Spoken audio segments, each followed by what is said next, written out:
Welcome to Redview Drive, where the acid isn't cheap, but it'll take you to the moon. I'm your host, Jared, and I have with me Charles from Low Level Boss, and we just watched Good Time. So I haven't even asked you. Well, okay, we already pretty much said our sentiments, but so you liked it? Yeah. Oh, no, yeah, I yelled I hated this movie. Well, yeah. Well, it's because right after it ended, I went, oh my god, I just really love this movie. And you're like, I hated it. No, I really like this movie. I was, at first, it was kind of like having a bad impression on me because the filmmaking is kind of shot almost documentary style. It's very kind of rough and kind of like Cops. I mean, that's a lot of the illusions you get with this kind of thing. Yeah, in fact, they even show Cops at some point. Yeah, they're showing them watching they literally TV. show an episode of Cops, like the best one. I've seen that episode before. Oh, you see it? So I was wondering, did they film it just for this episode, or is it a real episode of Cops? That was a real one, where they tackle the lady and she stabs herself in the gut. Oh, jeez, yeah. okay. And there was a Spike logo on the bottom of that TV screen, too. So that, that was legitimate. They paid program. for a lot of like copywritten stuff. Well, I wonder if Spike and whatever. Because there's a lot of like McDonald's, Domino's, Subway, and then he was wearing the South Pole jacket. Yeah. Well, you don't have to pay for that stuff. That's why it's free advertising. Well, like, why is it that usually when filmmaking you like to cover logos? Because you don't want to give it away for free. Okay. But that's if you're established already and stuff. I see. Okay. Because it's like... That's something I've always been, like, wondering about. Yeah. And I'm sure, like, if your movie really kind of shows their product in a negative light, there can do some sort of thing, because that's kind of like slandering branding or whatever. Right, yeah. But this movie, there was a lot of... Like, you can see, like, the golden arches of McDonald's in the background. And it really did give, like, a realistic feel. There was no fake branding. There was none of that. And so, and they're showing, like, they're driving through the actual streets. They're showing, like, either drone footage or helicopter footage. Most likely drone. That's a lot easier. Of these shots of New York and stuff. And so I think they were really trying to establish this is the real world. This is not like a fantasy that we're trying to create. Right, yeah. Which a lot of movies do that to world build kind of thing. But this one's just gritty. This is supposed to be real life. Just shitty things happening. Yeah. And so, in terms of the documentary style, at first I kind of hated it. But once they got kind of out of that first room area, and it looked less documentary and more just kind of gritty and real, I was enjoying it a lot more. I know there's one aspect that I like that I think you've complained about in other movies before is the ultra close-up. They kind of do a lot of that. Yeah, but see, I didn't notice it really, so they did it well. Oh, yeah, I guess so. I think a lot of... But I think a lot of the movie takes place in close place, in tight quarters. Yeah. So sometimes you need something like that. Well, and in this movie, they make you feel anxiety. Yeah. Because how much do we... first half spoiler free? I think first half spoiler free, and then we'll get into spoilers second half. Okay, how much of the premise should I say? Because I kind of went into this not knowing what was going on, and that's the best thing. Yeah, in fact, they don't even tell you anything in the trailer at all. Like, you just know that somebody's running. That's really all you get from it. Okay.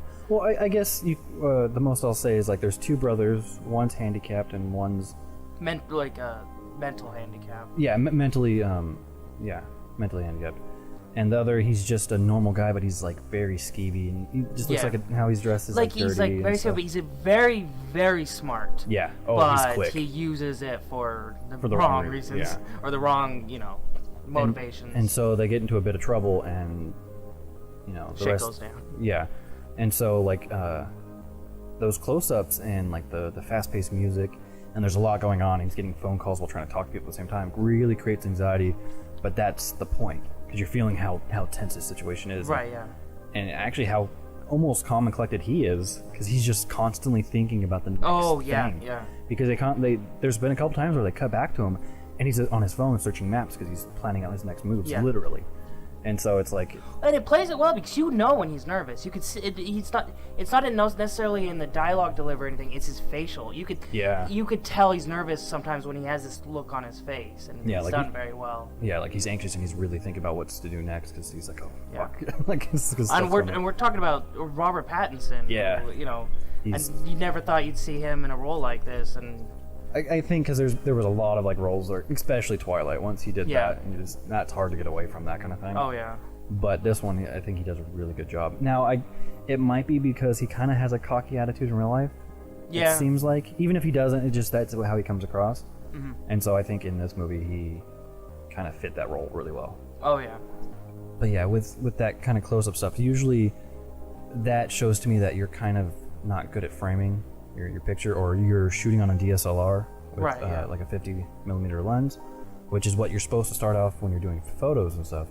But when you're doing video, it's just really zoomed in, and so when people are doing videos, whether they're amateur or not, it feels that way. Like it's super close up. And so you see a lot of student films that are like that because that's the only lens they have. Yeah. And they've learned, like, oh, this is a really cool framing shot. It's like, well, that doesn't necessarily work for movies. More for stills, but even then, that's not much of a context of your environment. Right. But in this movie, it works. So that's why in this one, I didn't even notice it because it just fit in. Well, interesting to use the word zoom. There's actually a few times in here where they do decide to zoom instead of push in, and it actually works. It's a little shaky, you know, and you can kind of notice it. But I think it just works because it's got that, you know, kind of realism feel, I guess. Yeah, the cops feel. Yeah. And so it's like, once you start getting that vibes, you just accept that, and you don't. Like, I didn't even notice, so.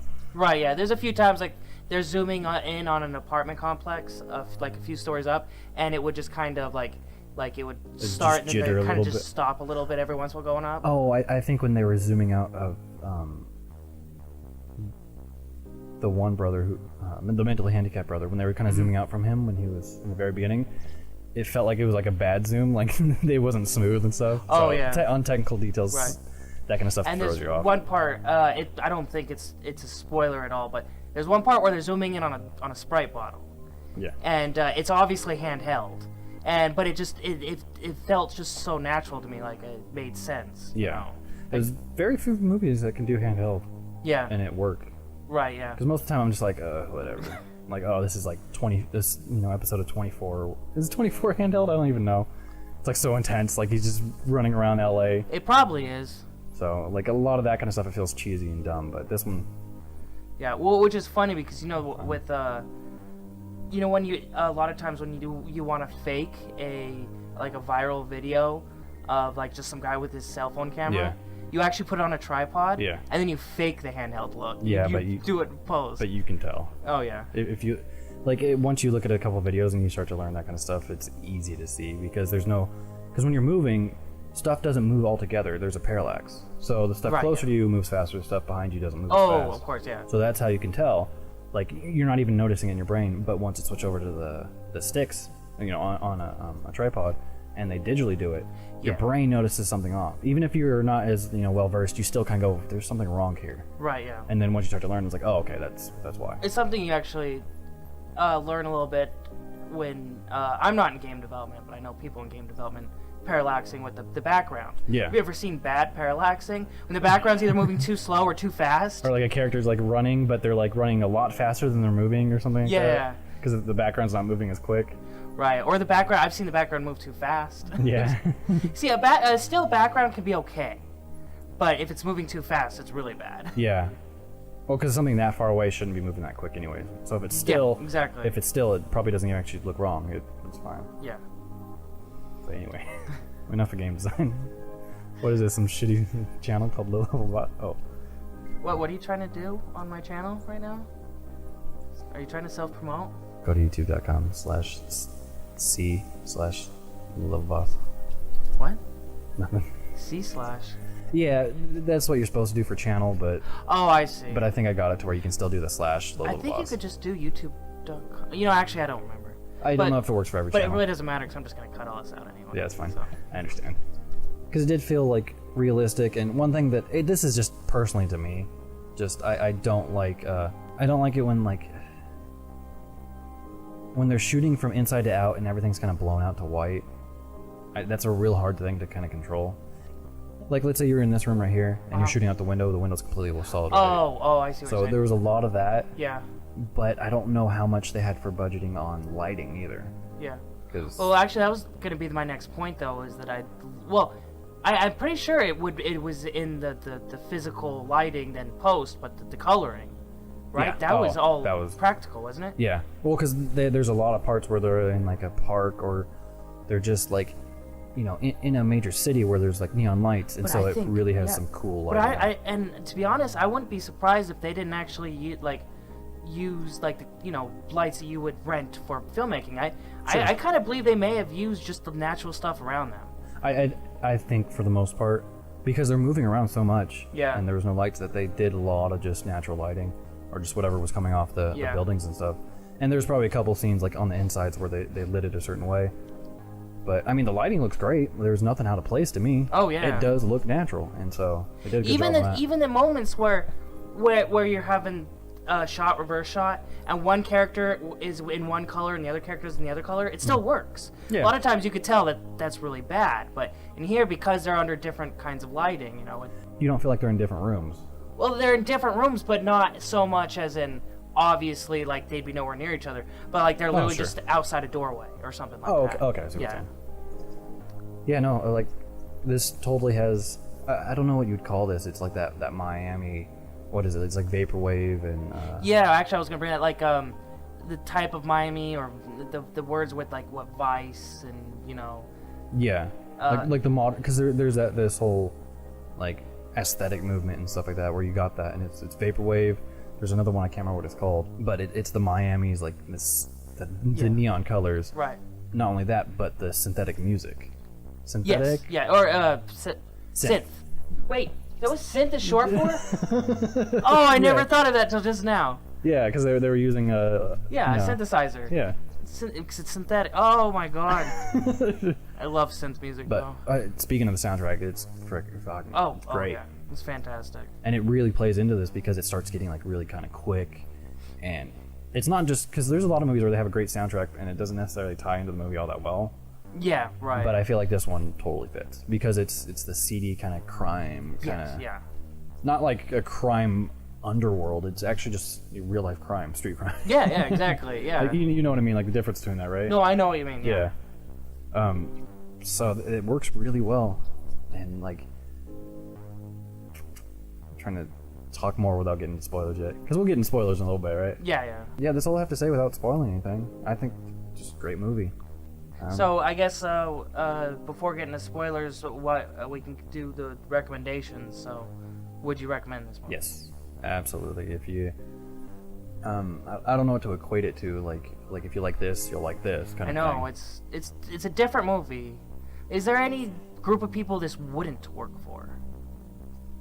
I don't think so. I think like the film buff people will really like it for like the character development and stuff like that, and it's just a good drama. And the and then just general audience, I think they'll like it because they're just like, wow, the situation's fucked.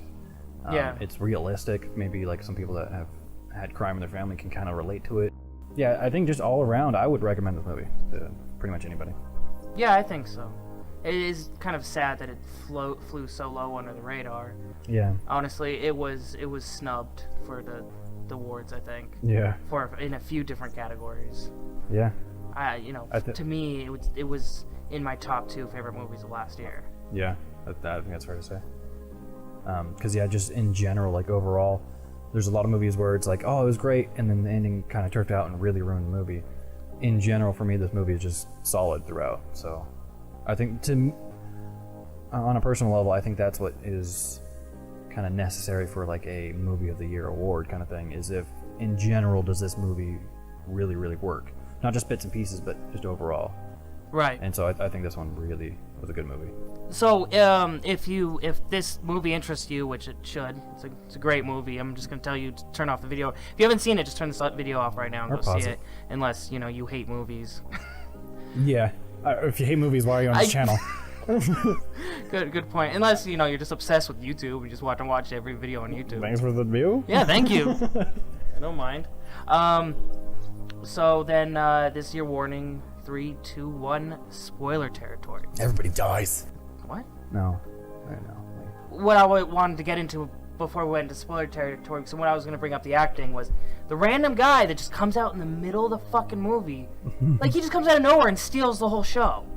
Did you really like his acting? I mean, I think it was decent. I don't know if it was like Oscar worthy, but it was still really good. I thought, I believed him. Yeah. I believed everything that was going on, and that story was just that he's telling about the acid, and getting out of prison, getting drunk, and right back selling into acid, the fold. and going through an amusement park. Like, I was just, you don't know what's going on, but you're just glued to the fucking screen. It's almost like you were on acid.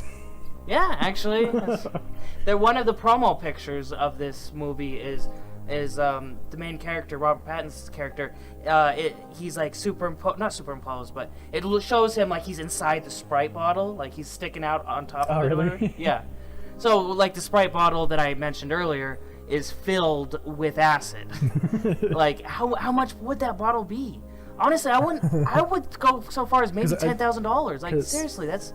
Yeah, because the guy was, realistically willing to go get $15,000 for that bottle. Yeah. So like. I mean, you get a tab. So like a tab, a single tab of acid 20 to 40 costs about like $20 to $40, and it's got what, 2 maybe 3 eye droplets of liquid, Yeah. and a full bottle, Sprite bottle, 20-liter bottle of that. Yeah. That's. Should we back up so we give a little bit more context to how they come across that? Do you get that much context in the movie?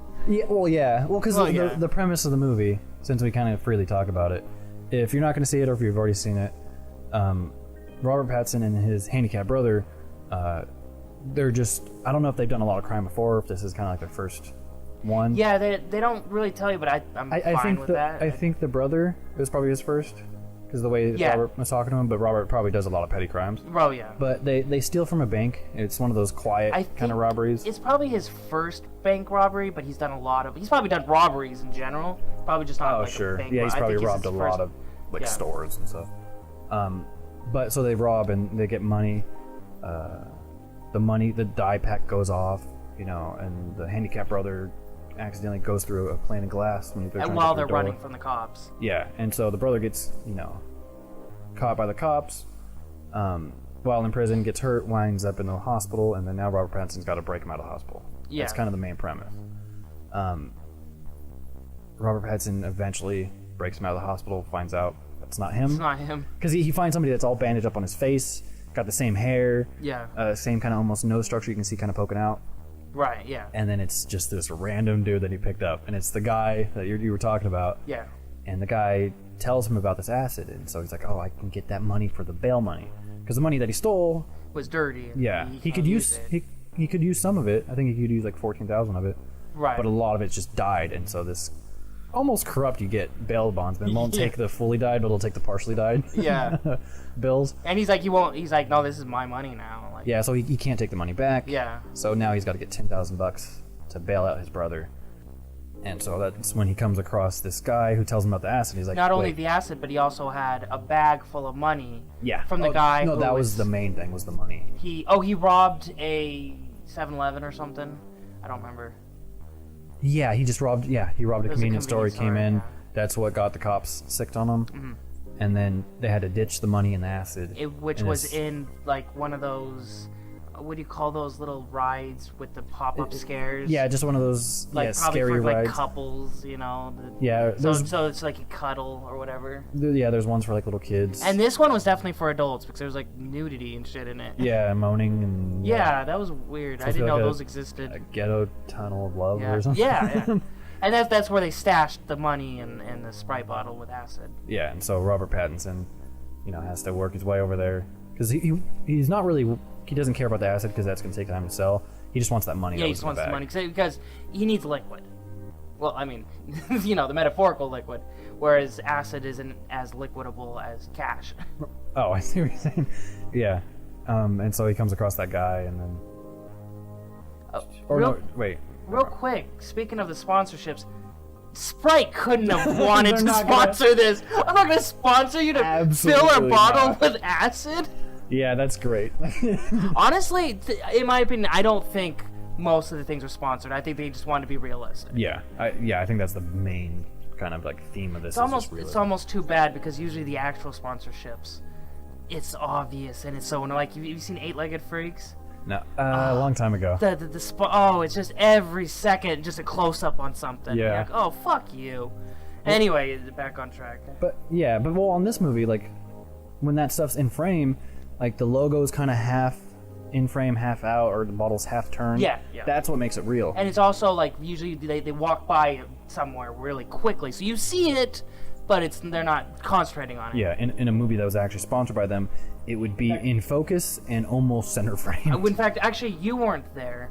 Oh, but it was for a commercial I worked on a commercial, but it's the same for movies. It doesn't matter. There's a guy there from the sponsorship or who's and he's there. He'll say stuff like, no, it's not enough in frame. It's not pointing enough at the camera.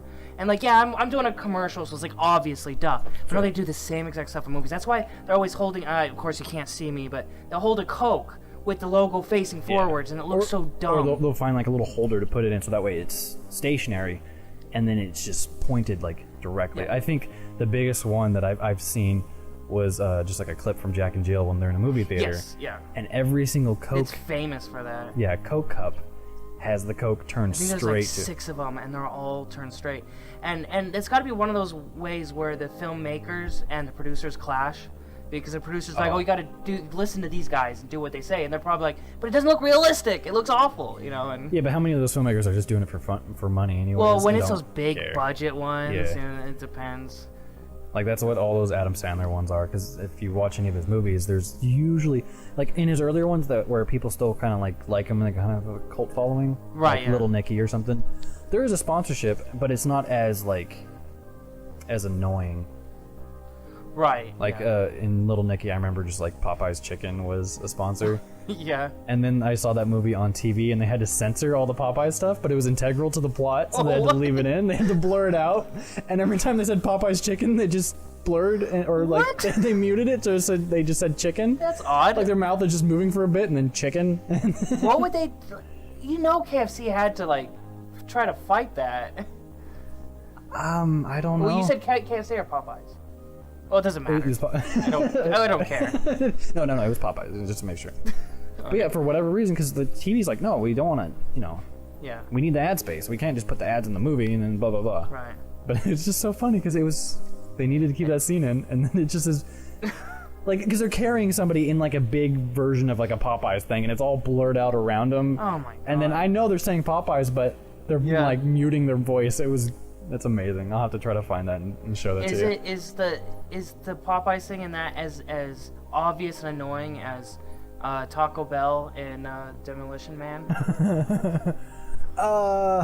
Maybe it's on that level. Not as much as that. Like, I'm trying to remember because he eats Popeyes multiple times in the film. Oh, okay. But it's because he loves Popeyes chicken, and so it's like it kind of makes sense. The character just loves that. Oh, okay. So it's not as like fake. It almost seems real, but the problem with that is like when you sponsor something and you just have one product, you can't get into it because it's like you can tell, oh, it's obviously sponsored. But when you have a movie like this, that I know we're talking at length about the ads, but in this movie they're throughout the whole thing. But yeah, but they're none of them. But I don't think they are. They're not actual sponsors at all. But no. I mean, like, I wish more sponsors would look like no, outside of like sponsorships or anything. Right. Just looking at the film, they don't feel out of place. No, yeah. Because I've seen films before where they'll have the fake companies, and then they'll have one real one. It's like, well, that one's obviously a sponsor. Oh, no matter how prominent point. it is, even if they don't have cups facing the same direction, it's just like, I was getting into this world where there's these like fake companies. Like if you watch a Quentin Tarantino movie, he has recurring, you're right. Like, it kind of like pulls you out.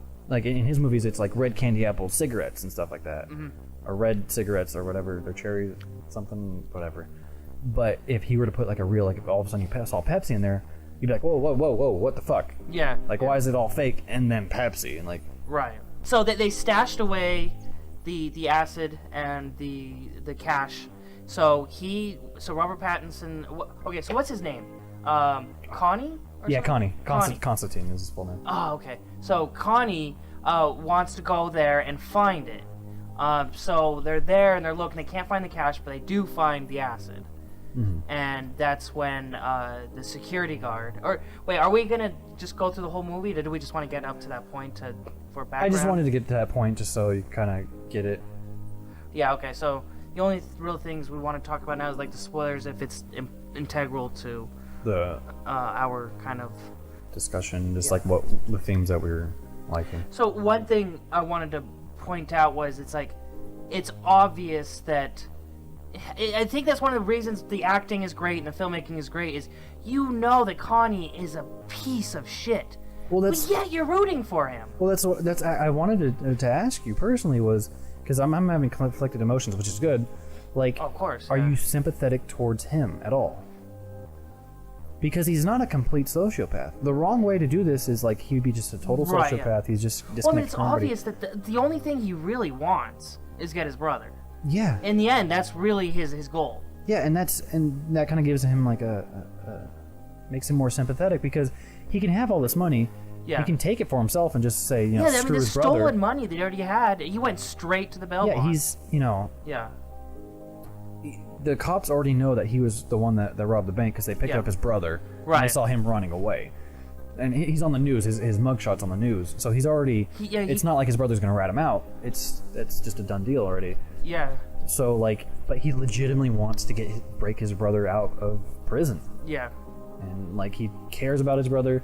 Like, in the beginning, his brother is talking to, like, a therapist that is just trying to, like, work with him and make sure he, like, gets kind of, like, you know...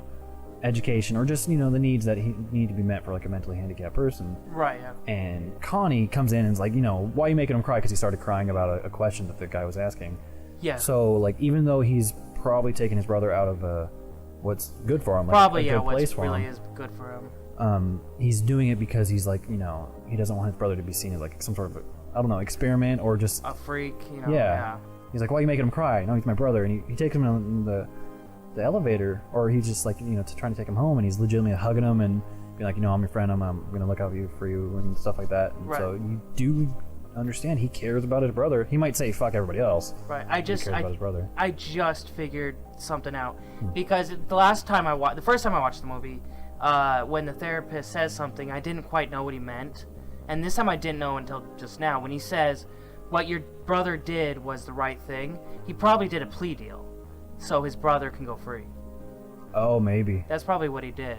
But I didn't really care for the line of, "He is now where he's supposed to be." That seemed a little like. Well, because he's a criminal. He made his brother I guess, rob yeah. a bank. So it's like, yeah. But he understood, like, okay, he did the right thing. No matter what he did the right thing at the end. Yeah. Because, yeah, his, you know, we lose track of the brother because he accidentally gets the wrong guy. But then the cops finally catch up to everybody. That guy falls out of a window. That's what you were trying not to spoil. Well, that's what I was gonna say though just now about that was, honestly, the whole time I was rooting for this guy, and you know, and I didn't throughout all the destruction that comes in his wave or wake. Like, I didn't even notice it until the guy falls out the window, and then I was like, well, this guy's kind of a monster. Like all he does just causes destruction, you know? yeah, well, but you can tell that he legitimately is concerned about that. Like, he doesn't want to be killing people. Yeah. Like, he punches up the security guard, and that's kind of like the worst that he gets. Right, yeah. But it's the other guy that pours acid down that guy's mouth. Thinking And back to that, I almost don't mind that he fucking dies. Yeah, because I don't know how damaging, like, acid can be. Because that guy could be just mentally broke from there on. It could break your brain. He's just a security guard doing his job, and then they go into his house and all I mean, that. they literally pour like what, a fifth of that fucking bottle down his throat? Yeah. That's Like a good that's a gulp lot of acid. Acid. When people That's a lot of people acid. do acid, they only do a couple drops, and they Yeah. put like a bunch. I mean, like some people, well, but then again, usually most people start off with 3 tabs, you know. Yeah. And some people get up to 7. Sometimes people have done 20. That's still nowhere close to that much acid. And they weren't trying to kill him; they were just trying to make him. They didn't ramble. want. He can't ramble to the police. Oh no, I'm the security guard. Yeah, he just looks like, you know. He's just 'cause crazy. They were using him as almost like a decoy. Yeah. Because like they take his clothes. He so he dresses looks up like the security guard. Yeah. And it looks like they were just trying to bust a guy that's on drugs that just wandered in or whatever. Yeah. Yeah, but when that guy falls out of the window, I was like, yeah, that seems about right that he's gonna fall out. That's cool. Yeah. And then you look at Connie, and Connie just legitimately looks like all of a sudden he has like a 1,000-yard stare. Like maybe he's kind of being self-aware Yeah. and he realizes the wake that he's leaving. Yeah. And so maybe that's what leads into him just doing a plea deal. Yeah. So that whole part where he's in the back of the police car and the camera's just kind of slowly focusing more on him, where everything else is just kind of blurring out. Like, is that just him just coming to terms with everything that he's done?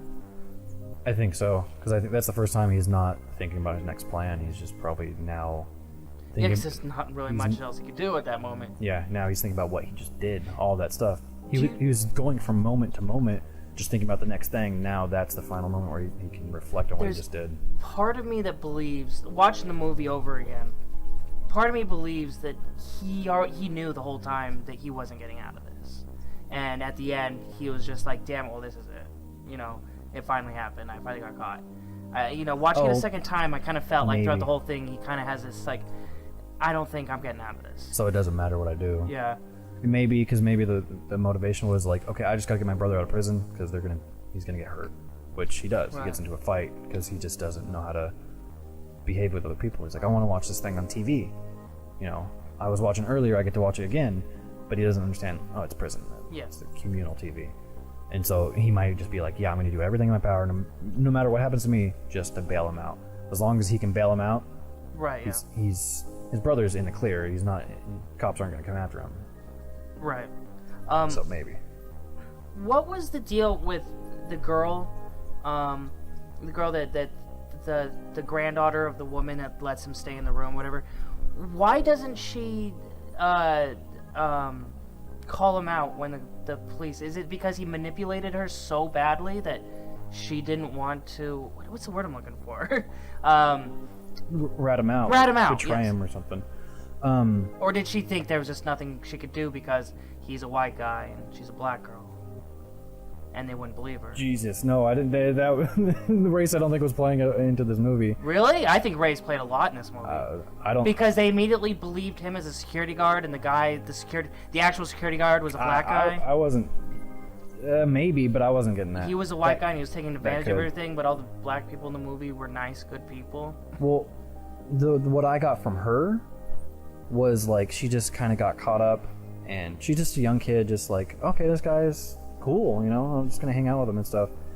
And I'm trying to remember that key moment where the cops kind of pick her up and like, what are you doing here? How old are you? 16? Like, okay, and they're gonna take her back home.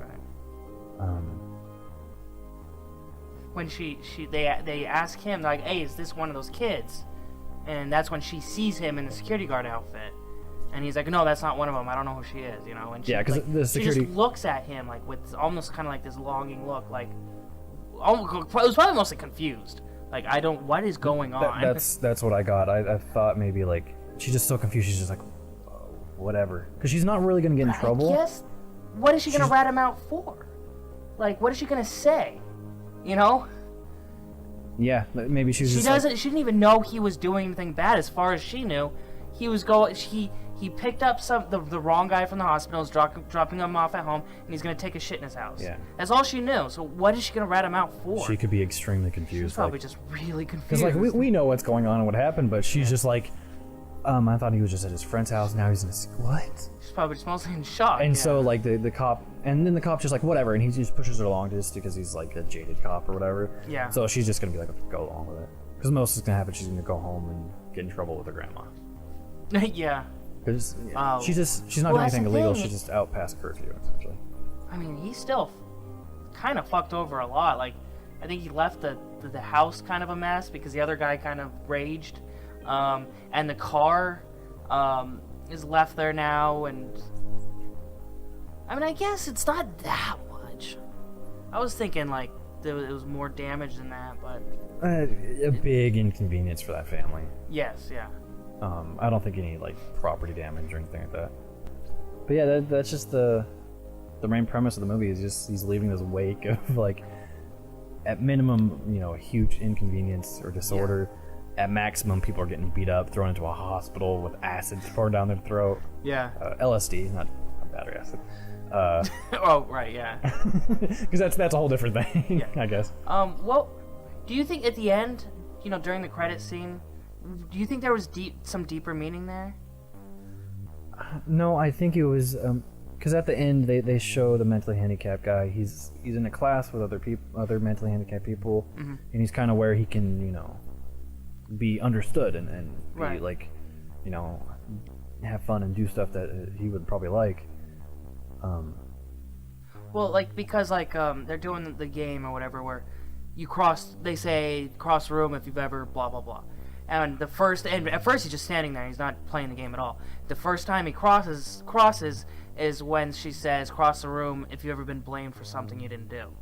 And I thought that. I thought he crossed when like when she said, if you've ever been in trouble or had problems and drama with your family. Well, that he crossed on that one too. Oh, okay. I'm saying the first time I think was with have you ever been blamed for something you didn't do? Oh, okay. Or maybe it was one of those. It was one of those two that was the first. Yeah, it was something that was really Yeah. like, yeah, that's him. That's what happened in the movie, kind of thing. And for me, I think he was coming to terms with the fact that his brother isn't maybe the best person in the world. Yeah.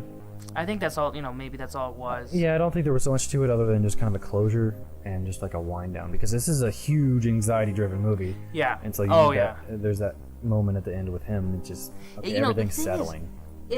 Under a worse director, that would have felt really out of place. Yeah. So all of a sudden, it was just calm and nice. And this nice teacher is saying, like, playing this fun game with these guys. But the song playing over it sounded so fucking sad. Yeah. It was like really sad, but it still fit in kind of with the rest of the music. But it was still different. You know? It is sad for him though, because like his brother was the only one that was really like on his side with stuff. Yeah. You feel like him and his grandma, the person that takes care of him, I think. Right. Like, he does not get along with her. Yeah. And so you do feel sad for him, but this is supposed to be like the start of the rest of his life almost. And I feel that, of course, it's fictional, but to just say, in my opinion, he probably would go on to probably have a fairly good relationship with his therapist. Yeah, I'm guessing that's what he was, psychiatrist, therapist. And counselor or something like that? He was probably more of a counselor, even though counselor and therapist are interchangeable sometimes. Yeah. Counselor, that's probably the better word. 'Cause he seemed like a really nice guy. Huh? Is it counselor? Yeah. Huh? I'm just messing with you because you said counselor like 3 times. Oh, no. Oh, no, counselor. That look you had on your face. Sorry, dude. Yeah, well, you get the feeling that it's just the next step in his life. He'll get some friends in his class, so he won't be like all alone and stuff. But what were your thoughts on the opening of the movie? Like, because you didn't see any characters that you would recognize from the trailers or anything, and it was just these two characters. It just looked like a documentary. Because it was 2 unknown actors, and the one guy that plays handicap, he plays it really well. And like when you put it on, I was like, what is this? Is this something before the movie? Yeah, I know. Because when I first put it on, I'm like, what? When I first watched it, I'm like, what is this? This is what I turned on, you know? That's like the opening to the opening, though, because the opening is like almost 20 minutes long or so, or maybe 10. But you're talking about like when like the actual names of the actors start popping up. Yeah. The opening doesn't end until he arrives at his girlfriend's house after the bank robbery and all that stuff. After his brother was arrested and everything. Yeah. That was like all the opening. Yeah, I guess it makes sense. That's what like sets up the conflict in this movie, and then the rest of the movie is the resolve for that. Yeah. So I guess it makes sense. Yeah, but that was kind of weird. I was like, okay, cool. Like. Yeah, I mean, like again, like it's funny because the opening and the ending like go together so well, and they don't really fit with the rest of the movie, but they're so important to the rest of the movie. But it doesn't feel jarring. It feels to me, it does feel different, but it does fit in a weird exactly. way.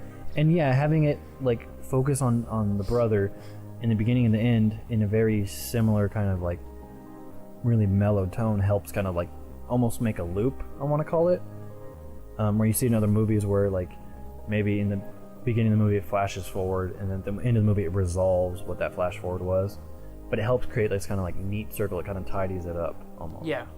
And so when they did, the fact that they did that just made it like, okay, this is a nice packaged movie. Like it's done. It doesn't feel like it was not finished, or they had to like rush some things. It felt like it was thought out.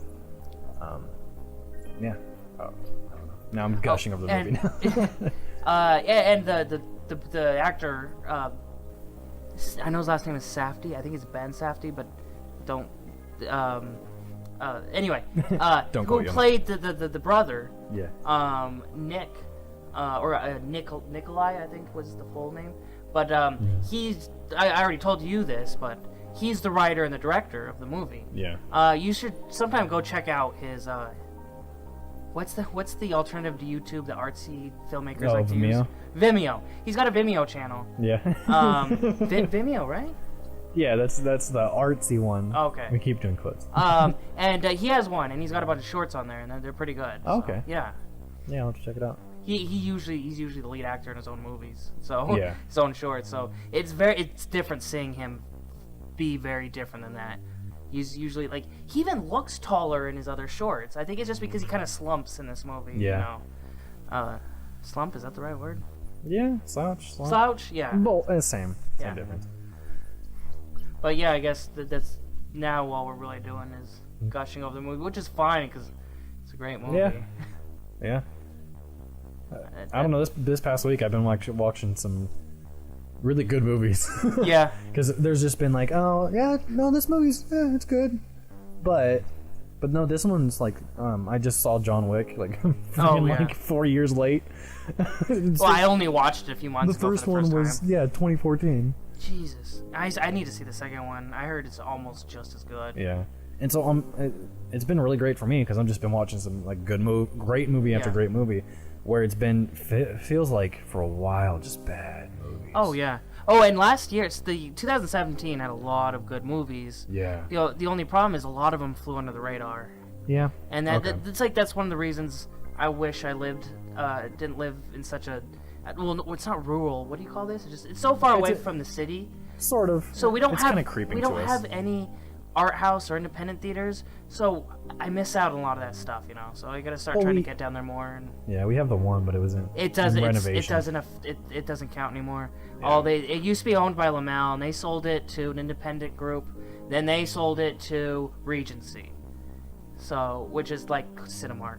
Yeah. So now they just show them, you know, blockbusters. Yeah. So, which is really depressing. It's a nice theater. It's got like, you know, what do you call those, recliners? So Yeah. I mean, it's nice to go. Just no more, you know, indie and art house films. Yeah, especially if you're doing movies every week or every few days.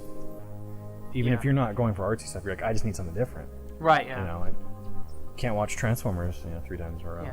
And it's already so hard because I don't have a car. You know, I ride the bus around, so it's already hard to get to the movie theater. So think about me trying to get down to LA. Well, you ever thought about just not being poor? Yeah, but I can get money from the government, and you know, why work? Get that government if you could cheese. do that.